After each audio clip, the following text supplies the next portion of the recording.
Today we will continue our hypertensive disorders. जैसे कि हमने पिछली क्लास में टॉपिक लिया था अपना प्री इक्लेम्पशिया। हाइपरटेंसिव डिसऑर्डर्स जो होते हैं उसमें हमारे दो मेन जो डिसऑर्डर्स आते हैं। पहला प्री इक्लेम्पशिया जो हमने प्रीवियस क्लास में लिया था, और इस क्लास में हम बात करेंगे इक्लेम्पशिया। तो इक्लेम्पशिया क्या होता है, तो पहले मैं एक बार अपनी प्रीवियस क्लास को रिव्यू करती हूँ। तो हमारा प्री इक्लेम्पशिया क्या था। प्री इक्लेम्पशिया जो था उसमें प्रेगनेंसी की कंडीशन में जब हमारा बीपी रेज होके 140/90 तक पहुंच रहा था और यूरिन में प्रोटीन की प्रेजेंस ज़्यादा हो रही थी, तो उस वाली कंडीशन को हमने प्री इक्लेम्पशिया नाम दिया था, जो कि मैटरनल मॉर्बिलिटी और मॉर्टिलिटी दोनों के लिए रेस्पॉन्सिबल होता है। मीन्स हमारा मातृ मृत्यु दर और बीमारी दर दोनों के लिए ही रेस्पॉन्सिबल होता है हमारा प्री इक्लेम्पशिया एंड इक्लेम्पशिया। ये हमारे एग्जाम के पॉइंट ऑफ व्यू से भी हम देखें तो काफी इंपॉर्टेंट टॉपिक है। तो आज हम बात करेंगे इक्लेम्पशिया। तो इक्लेम्पशिया क्या होता है। Eclampsia is an acute life threatening complication during pregnancy, usually in patient who has developed preeclampsia characterized by hypertension, edema and proteinuria involving convulsion and coma is called eclampsia। तो प्री-इक्लेम्पशिया में क्या था कि उसमें कोमा और कन्वर्जन की stage नहीं थी, बट इक्लेम्पशिया क्या है, इसमें हमारा प्रोटीन्यूरिया भी है, हाइपरटेंशन भी है। हाइपरटेंशन मींस हमारा जो बीपी है वो 140/90 से अबव भी जा रहा है, ठीक है। और इसमें प्री इक्लेम्पशिया जिन पेशेंट्स को होता है उन्हीं में आगे चल के ये इक्लेम्पशिया की फॉर्म क्रिएट हो जाती है। लाइफ थ्रेटनिंग कॉम्प्लिकेशन है हमारा प्रेगनेंसी में उन पेशेंट्स में डेवलप होता है जो कि प्री इक्लेम्पशिया से प्री इक्लेम्पशिया से सफर हो रखे होते हैं। और क्या क्या देखने के लिए मिलता है, हाइपरटेंशन देखने के लिए मिलता है, ओडिमा देखने के लिए मिलता है, साथ ही प्रोटीन्यूरिया देखने के लिए मिलता है, और क्या साथ में क्या हो रहा है, कोमा और कन्वल्जन की स्टेज आ जाती है। तो उस वाली कंडीशन को हम क्या बोलते हैं, इक्लेम्पशिया।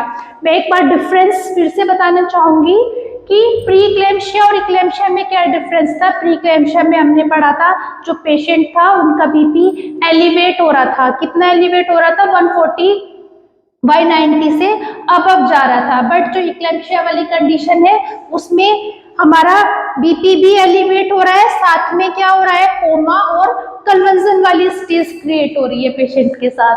तो अगर अब हम बात करें इसके इंसिडेंस की, तो ये 1 इन 500 प्रेगनेंसीज में देखने के लिए मिलता है। अगर आपके पास 500 प्रेगनेंसीज है तो 1 केस आपको इक्लेम्पशिया का देखने के लिए मिलेगा, ठीक है। अब हम बात करते हैं इसके रिस्क फैक्टर्स।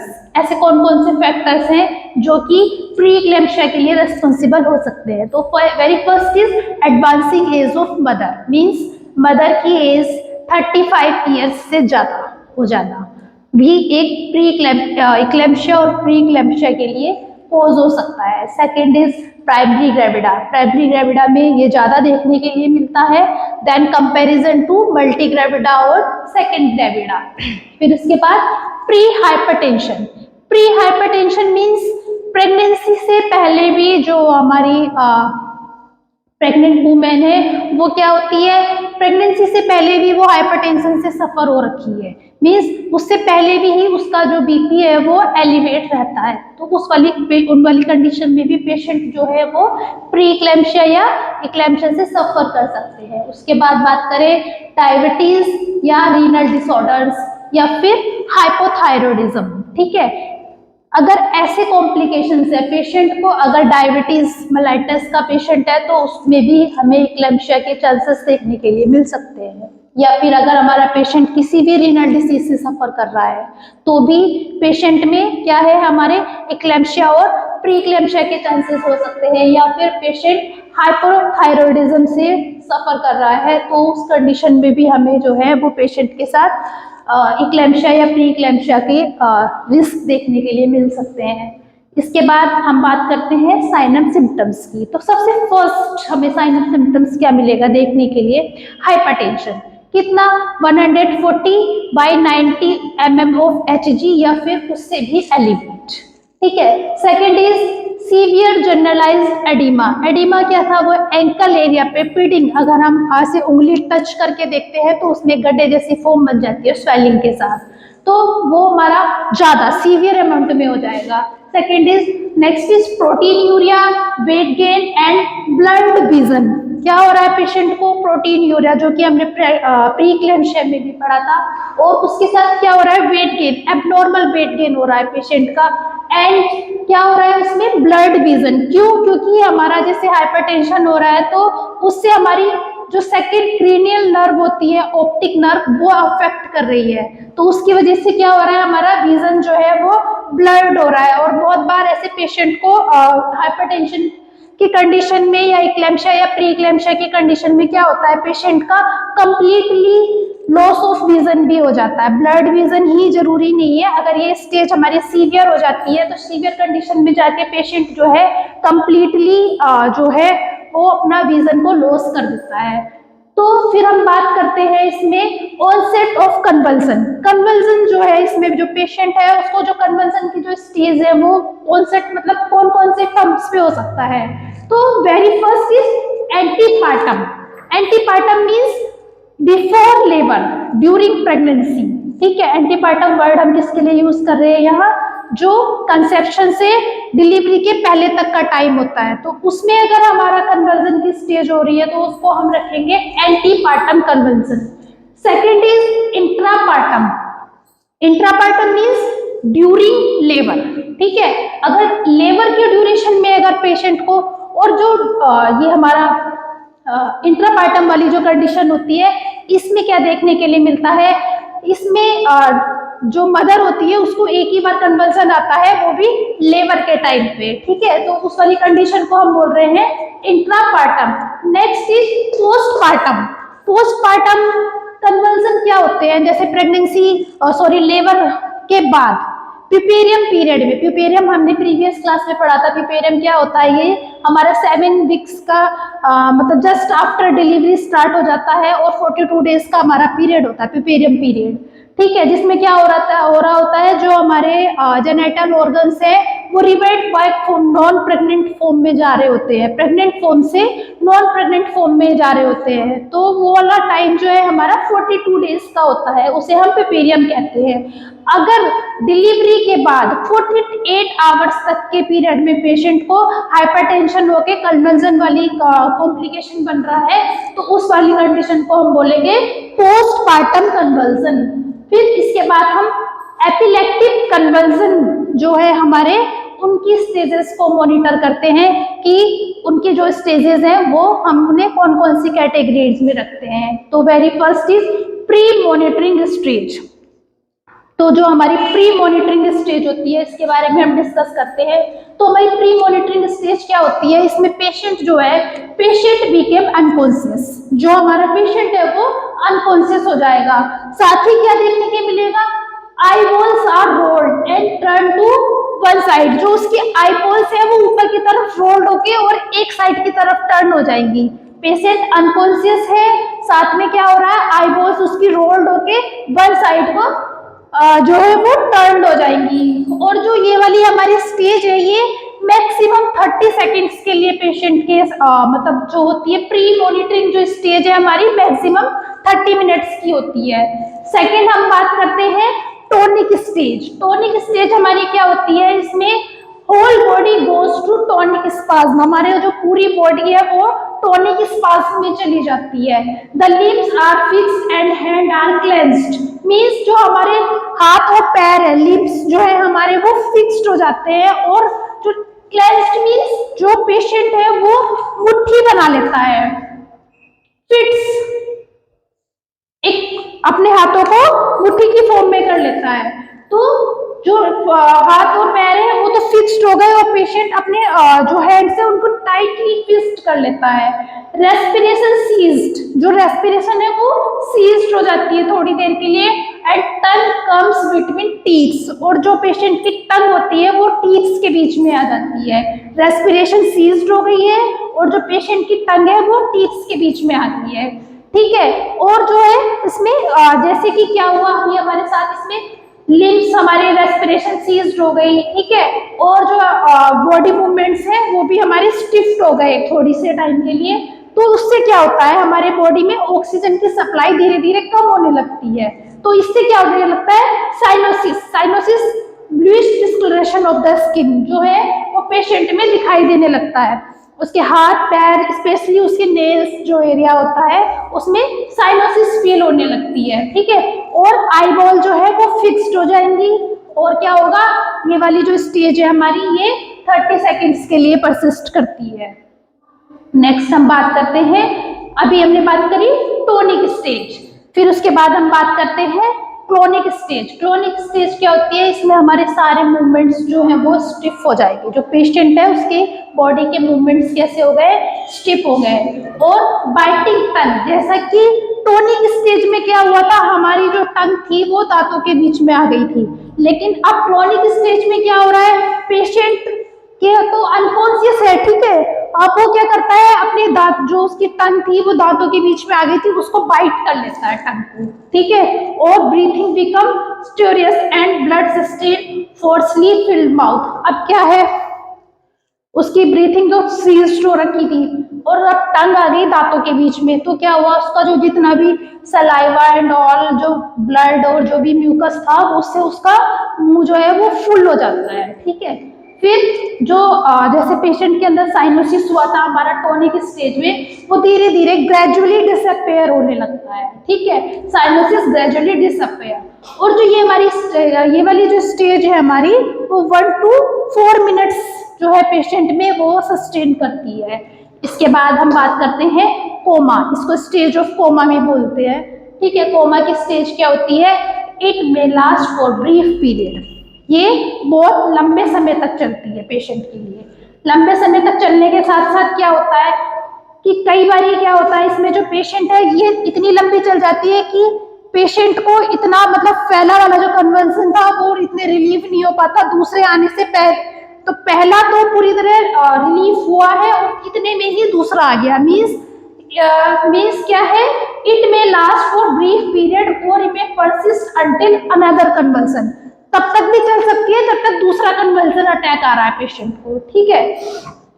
इसके बाद हम बात करते हैं कॉम्प्लिकेशंस की। तो कॉम्प्लिकेशंस में सबसे पहले हम मैटरनल कॉम्प्लिकेशंस की बात करें तो अगर मैटरनल कॉम्प्लिकेशन में क्या है, क्या क्या देखने के लिए मिल सकता है, इंजरी कैसे, फर्स्ट ऑफ ऑल तो जैसे कि टंग बाइट हो गई पेशेंट की, तो टंग बाइट भी एक इंजरी हो गई। सेकंड, अगर पेशेंट को कन्वल्जन है वो बेड से नीचे गिर जाए तो भी उसको एक इंजरी हो सकती है पेशेंट को, तो injury. Vasospasm, cerebral haemorrhage, disturb vision, ठीक है, ये सारे। और हाइपोवोलीमिया, कई बार हाइपोवोलेमिक शॉक में भी चला जाता है एक्लेम्शिया वाला पेशेंट। तो ये सारे हो गए हमारे मैटरनल कॉम्प्लिकेशन। इसके बाद अगर हम बात करें फीटल कॉम्प्लिकेशन की, तो जैसा कि हमने प्रीक्लेम्शिया में भी पढ़ा था, प्रीक्लेम्शिया में क्या था, प्लेजेंटल अब्रप्शन, ठीक है। तो ये हमारा इक्लेम्शिया में भी रहेगा, तो पेशेंट को प्लेजेंटल जो अब्रप्शन की शिकायत देखने के लिए मिल सकती है। फीटल डिस्ट्रेस या फिर आईयूडी, जो हमारा फीटस है वो आईयूडी भी हो सकता है। इसके बाद हम लास्ट बात करते हैं मैनेजमेंट की। तो सबसे पहले हम देखेंगे जर्नल मैनेजमेंट। पेशेंट को जर्नल मैनेजमेंट में हम सबसे पहले क्या देखेंगे कि अगर पेशेंट को कन्वल्सन या कोमा की स्टेज हुई है तो सबसे पहले हम क्या करेंगे, पेशेंट को हॉस्पिटलाइज करेंगे, means admission of the patient in hospital. तो हम सबसे पहले क्या देखेंगे कि जो हॉस्पिटल है वो फुल्ली फैसिलिटेड है या नहीं है, वहाँ हमें किस किस चीज़ की NICU है या नहीं है, ये सारी चीज़ें हम ध्यान में रखते हुए पेशेंट को हॉस्पिटलाइज करेंगे। दूसरी, कलेक्ट डिटेल्ड हिस्ट्री, पेशेंट की डिटेल्ड हिस्ट्री लेंगे हम। डिटेल्ड हिस्ट्री में क्या लेंगे, किस लिए लेंगे कि कुछ इसका जेनेटिक कोज तो नहीं है, प्रोटीनियूरिया मीन्स हमारा जो इक्लेम्शिया है, हाइपरटेंशन है, इसका कोई पेशेंट का जेनेटिक कोज तो नहीं है, मीन्स फैमिली में कोई और तो ऐसा नहीं था जिसको जो इन चीज़ों से सफ़र कर रहा है, या पेशेंट इससे पहले भी इन सारी चीज़ों से सफ़र कर चुका है। तो हिस्ट्री हम कैसे लेंगे, अगर पेशेंट हमारा अनकॉन्शियस है, अगर पेशेंट हमारा कॉन्शियस है तो हम थोड़ा बहुत पेशेंट से भी पूछेंगे कि आपको पहले भी ऐसा एक दो बार हो चुका है, या आपकी फैमिली में भी किसी को ऐसा हुआ है क्या। अगर पेशेंट हमारा अनकॉन्शियस है तो हम फैमिली से हिस्ट्री कलेक्ट करेंगे, मीन्स उसके जो नियर वंस है उनसे हम पूरी हिस्ट्री डिटेल्ड में कलेक्ट करेंगे। फिर जो भी पेशेंट की एसेंशियल हमारी इन्वेस्टिगेशन है, जैसे हम blood investigation and urine investigation कराएंगे पेशेंट की। उसके बाद हम क्या करेंगे, वेजाइनल और एब्डोमिनल एग्जामिनेशन करेंगे। वेजाइनल और एब्डोमिनल एग्जामिनेशन में क्या हम देखेंगे, वेजाइनल एग्जामिनेशन में हम पेशेंट का देखेंगे कि उसका सर्विक्स जो है वो डायलेट तो नहीं हो रहा है, या एब्डोमिनल एग्जामिनेशन करके देखेंगे कि फीटल मूवमेंट्स हमें फील हो रहे हैं कि नहीं हो रहे हैं, या फिर FHS प्रॉपर FHS हम पेशेंट की सुनेंगे उसमें देख के डॉपलर से, या फिर क्या देखेंगे उससे हम पता करना चाहेंगे कि जो फंडल हाइट है वो सब हम चीजें चेक करेंगे उसमें। ये सब करने के बाद हम पेशेंट को फ्लूइड रिप्लेसमेंट करेंगे, ठीक है। अब फ्लूइड रिप्लेसमेंट भी हम यूं ही नहीं कर देते हैं पेशेंट का, अगर इक्लेम्शिया की कंडीशन है तो उसमें भी देखा जाता है। उसमें हम क्या देखते हैं कि जितना पेशेंट ने यूरिन आउटपुट किया है 24 आवर्स में, तो प्लस 1000 ml उसमें हम 1000 ml उसमें प्लस करके उसको फ्लूइड रिप्लेसमेंट करेंगे। जैसे कि सपोज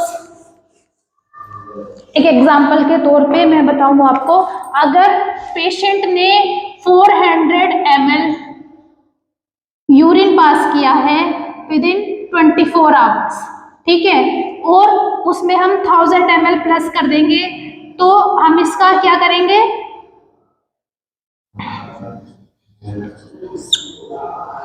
1400 ml उसको हम फ्लूइड प्रोवाइड करेंगे।